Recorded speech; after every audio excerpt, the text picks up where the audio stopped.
অথচ এই এজিদের পক্ষে অনেক হুজুররা আছে সাফাই গায়, অনেক হুজুররা সাফাই গায়, কি বলে যে কারবালার প্রান্তে এজিদের কোনো দোষ নাই, এরা হলো কুলাঙ্গার হুজুর, ঠিক কিনা? ইমাম হুসাইনের পক্ষ না নিয়ে বলে কারবালার প্রান্তে এজিদের কোনো দোষ নাই, দোষ হলো সীমারের, আব্দুল্লাহ বিন জিয়াদের।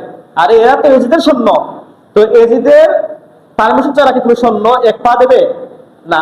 তো আমরা বলি যারা এজিদের প্রিয় ভক্ত, আমরা দোয়া করি আল্লাহ এদের হাসর যেন এজিদের সঙ্গে হয়। আর আমরা যারা হুসাইনের ভক্ত রয়েছি, হুসাইনের প্রেমিক রয়েছি, আমাদের হাসর যেন হুসাইনের সঙ্গে হয়।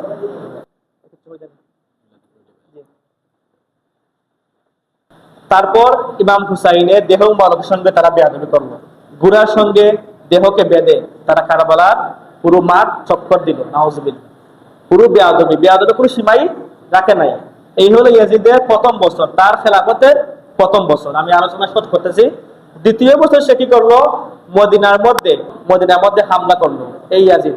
তৃতীয় বছর সে কাবাগর মক্কা শরীফে হামলা করলো এবং খানায় কাবার মধ্যে সে আগুন ধরিয়ে দিল, নাউজুবিল্লাহ। তাহলে আপনারা চিন্তা করুন এই ইয়াজিদ কিভাবে ভালো হয়? সে কি আল্লাহর পীর নাকি শয়তান? খাঁটি শয়তান।